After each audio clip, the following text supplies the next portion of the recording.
Hey everyone, how you doing? So I've not been here in a little while and I said let me come now live. I want to share some marketing tips with you, summer marketing tips specifically. I don't know who's going to be around. It's now a sunny day on the weekend in summer and I want to share some summer marketing tips with you. So I hope that you are ready with pen and paper.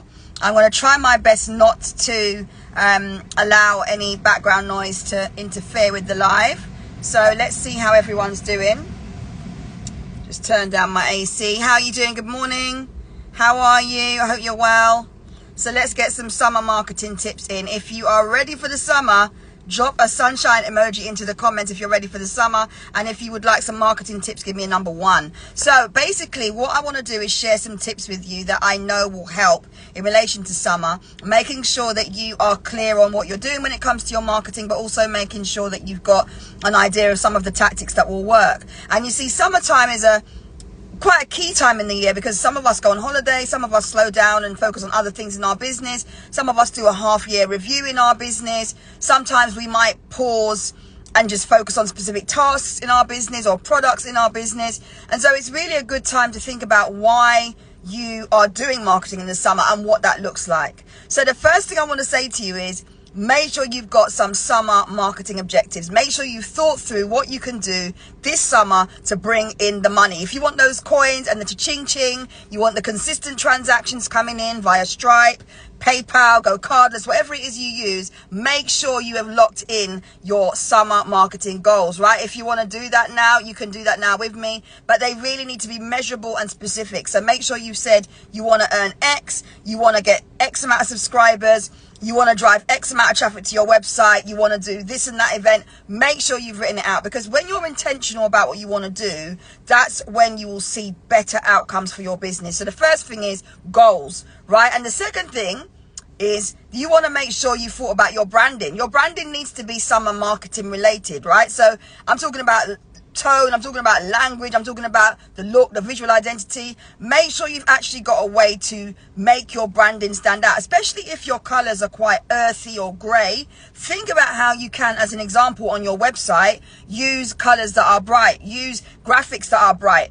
Summertime we associate with lots of things. You can let me know in the comments what you associate summertime with, but I know for me personally, I associate summertime with mocktails and cocktails, being outside, beach trips, you know, roof off the car, all of those lovely things. So think about what summertime means to your audience, yeah? And upgrade your visuals, upgrade your tone of voice. Even look at things like audio, because summertime music can also do the trick in terms of disrupting your timeline when it comes to your marketing activities. And then I also want you to think about collaboration. So what could you do this summer to collaborate and increase awareness of your brand? What could you do? Who could you collaborate with? Collaborate this summer with people that you know can help you to build your audience, but also drive awareness of what it is you do. And if you're someone who has been working on your own, or someone who isn't really out there, or maybe you've been under the radar this year, think about how you can actually collaborate with other people this year to actually bring your brand in front of their audiences, but also bring your brand to the masses. Because remember, when you collaborate with people, you're getting double the reach in most cases, depending on who you collaborate with, but you usually will get double. You'll get more bang for your buck. So be sensible. Make sure you've got shared goals and objectives. Make sure you've really thought through who you're collaborating with, who they're associated with, because brand association is everything. And also give some thought as well to partnership deals and sponsorship, right? So when you're looking at partnership deals and sponsorship, I want you to be thinking about who you could potentially sponsor to get brand awareness from your brand by sponsoring them, whether it's paying for their flyers, paying for their exhibition stand. But also that works in another way, in that you could actually ask for sponsors to sponsor your brand. So if you wanted, for example, sponsorship for an event, if you wanted sponsorship for maybe something that you're doing, a project, think about who you might bring on board to sponsor you. Now, I want to share with you that very recently, in fact, just last month in May, one of my clients completely sold out of her exhibition stands for an event she's got coming up this month. And I said to her, look, you're still getting a lot of inquiries. We're still getting a lot of inquiries for her on her page for stalls, because the last minute people actually want stalls, but we don't have any more stalls left. And so I said, listen, maybe what we should do is look at how you can actually promote your brand and still make money. So monetize your brand to those people who actually do need the stalls, but there's no stall space. And so what we did was we came up with a package. I gave her an idea to come up with a brochure, right? So for all those people that couldn't actually advertise via a stall or exhibition stand, they have now sponsored using an advertising space in a brochure she's created on the back of, you know, massive interest. They are now sponsoring advertising space in her brochure. So they're paying her to advertise at her event, which is going to have over 1,000 people plus at it, right? And they've paid her for that. So sponsorship is a great way in line with like collaboration and partnerships that you can either pay someone to be a sponsor of their thing, or you can actually get someone to pay you to be a sponsor of your thing. So I want you to think about what you're doing when it comes to sponsorship and summer marketing. And as I said, you can do that along with updating your branding and your visuals, using summery music, maybe even tunes that talk about summertime. And also make sure you set some summer goals as well. And something else I want you to think about, as we put this in as point number 4, good afternoon, how you doing, is to think about email marketing. So whether or not you're going to be switched on, present and active during the summer, give some thought to your email marketing. That's something I know a lot of you don't do, and it's something I do a lot. It's actually how I've grown my business over the last 11 years. I regularly send emails. I regularly keep people informed, whether it's just for brand storytelling, whether it's just for sharing tips, whether it's just for sharing my latest YouTube video, or whether I just want to just give an update and sell something. I use email often. You can let me know in the comments with the number 1 if you've ever received an email from me. So email marketing is great for summer. If you want to switch off, schedule your emails. Most email service providers will allow you to schedule. And if you don't want to switch off, then make sure you have still scheduled some emails that will actually go out across the summer months so that you don't have to be tied to your laptop or your mobile phone. So email marketing for the summer is really, really good. And then if you tie that into another point, which is summer offers, summer promo, summer deals, we want to think about what can you offer in the summer? What's relevant? What did you sell last year? What have you sold in previous years?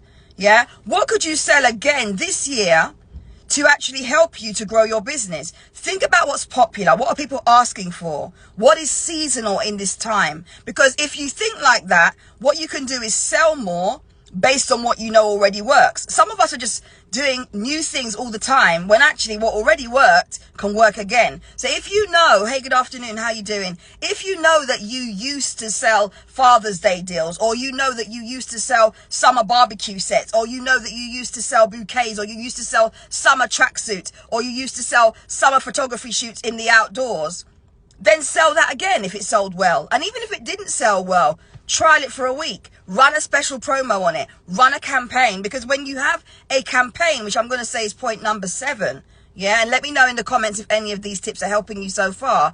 And I'm not going to be here too long, but just give these ideas some thought.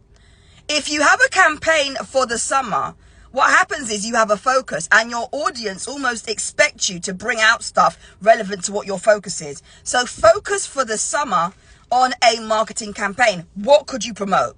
Let me know in the comments, what is it you do in your business? And let's tell everybody else on the live what it is you do in your business. Because in the summer, you can promote a summer campaign, one that you know will work, or one that you're going to test. And you can test it. And then when you test it, if it works, you can do more of it. Because the thing is with marketing, you've got to repeat what works well and tweak what doesn't. Okay? So what I'm going to do is open the floor for a few questions. And I'm actually going to allow you to ask me questions if you have any questions about summer marketing. But what I've shared with you today, let me just quickly recap, okay? If you are in the business of growing your business and you want to grow your business, you need to think about some of the following points to actually grow your business this summer. The first thing you want to do is set yourself some summer marketing goals. We need to make sure that you are clear on what you are going to be promoting, why you're promoting it, how you're going to promote it, but more importantly, the reason behind the promotion. What is it you're trying to achieve, right? Set yourself some goals. Secondly, we want to make sure that you've got branding and visuals that speaks to this season. Summer is usually about bright florals, colors, engaging posts that are using audio that's summery, using visuals that's summery, and even video content that is showcasing summertime. Now, if you've got summer related products or events, as I said before, you might also want to collaborate with other brands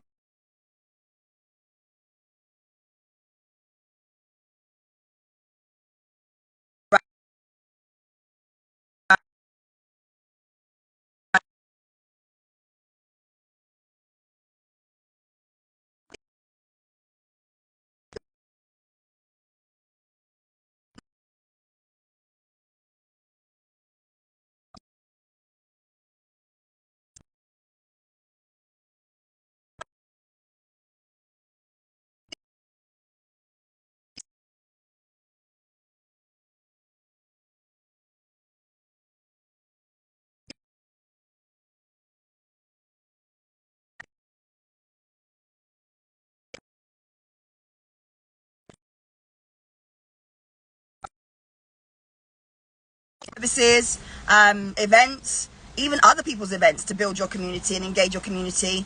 And then also think about how you can actually create content that is coming out as a campaign. All right, so you want to make sure you've got a campaign geared up for the summer. Let me know in the comments whether or not any of those tips were useful. I apologize for the interruptions there on this live, but I hope that you found the live helpful. Summer marketing tips are hopefully going to give you some ideas and inspiration for how you can actually move your business forward in the next few weeks. But if you are stuck, do make sure you check out the YouTube channel where I've got some videos, and also check out my latest post on the Insight to Marketing page. Take care. Bye for now.